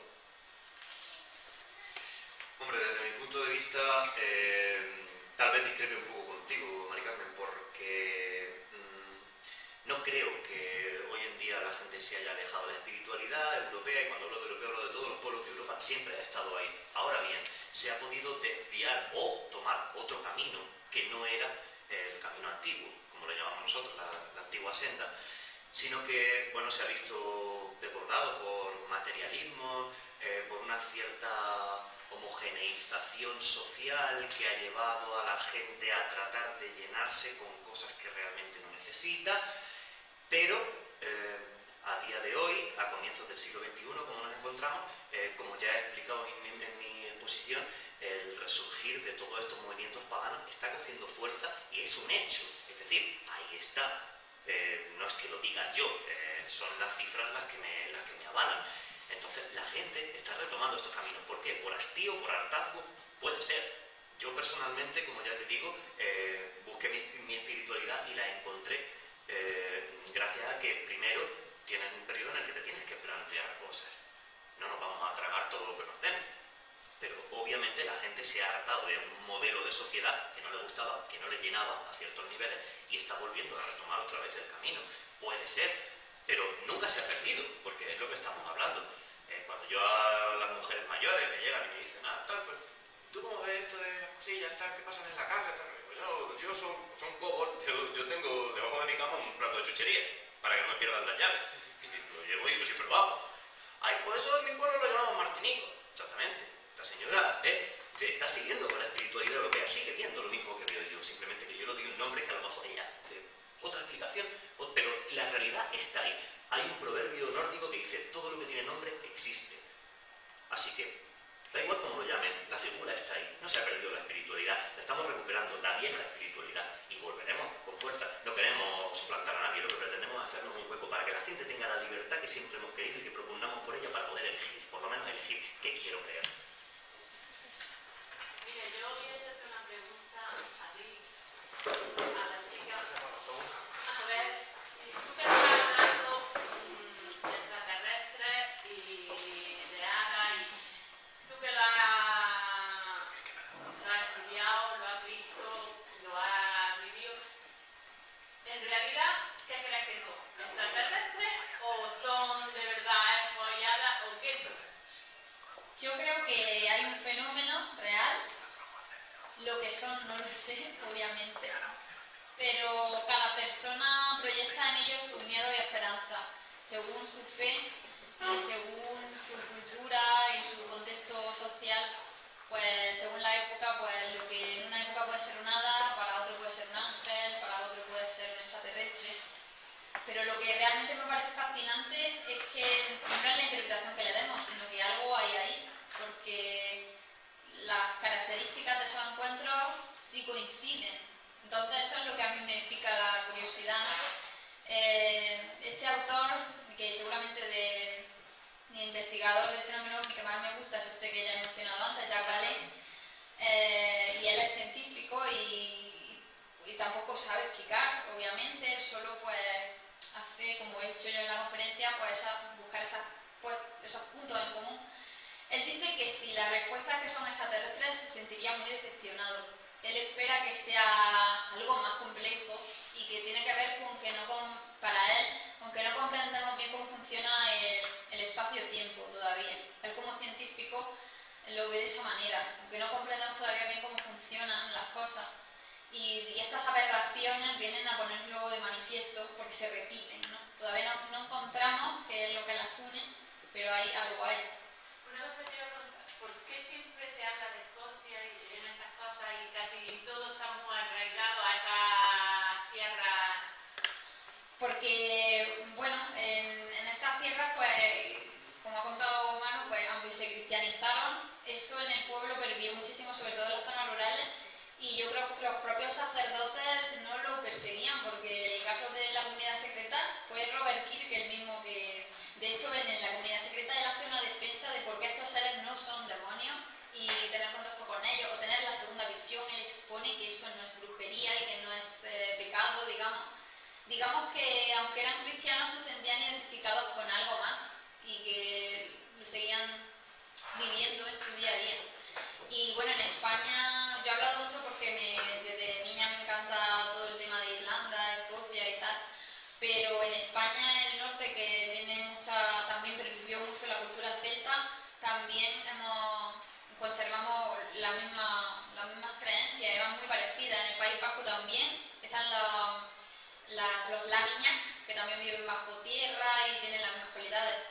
Y yo creo que en el sur no hemos conservado tanto porque, bueno, aquí hubo una gran presencia islámica y seguramente aquí tendríamos nuestros jinn, etcétera, pero obviamente con la quema de libros que hubo aquí en la Reconquista, pues se ha perdido, ¿no? Lo que hubiera aquí, aunque no fuera de origen celta, pero sería otra cosa. En el Islam pues, también están los jinn y otra serie de leyendas. Y yo creo que eso es lo que ha provocado que aquí abajo tengamos menos, pero como ha dicho Manu, están los martinicos. Mi abuelo también decía lo de los martinicos y hay otro, Jesús Callejo habla de otros, los duendes del Albaicín, están los martinicos, el padre Piñote que iba tocando en las puertas por la noche para despertar a los vecinos, Bastián, que era un duende, que era un filósofo, iba ahí cojeando por el Albaicín y se ponía a hablar contigo y tal. Y bueno, sí hay una serie de cosas que se han perdurado. Lo que pasa es que yo creo que en los países de ascendencia celta tenía mucho arraigo todo esto y además en esos países, Irlanda, Escocia y tal, yo creo que también ha habido grandes folcloristas que se han preocupado mucho de que no se pierda. Y aunque en España tenemos a Jesús Callejo y toda esta gente que han hecho una labor increíble, pero a lo mejor nos ha faltado también promocionar nuestras propias leyendas. Siempre hablamos de los gnomos y los duendes de fuera, ¿no? Yo creo que también tendríamos que reivindicar los seres de aquí. Bueno, en el norte tenemos las sanjanas, las sanas, todas esas hadas. Y bueno, en España son más seres muchas veces de tamaño humano, más que pequeñitos. Bueno, los duendes, hay de todo un poco. Bueno, es decir, ya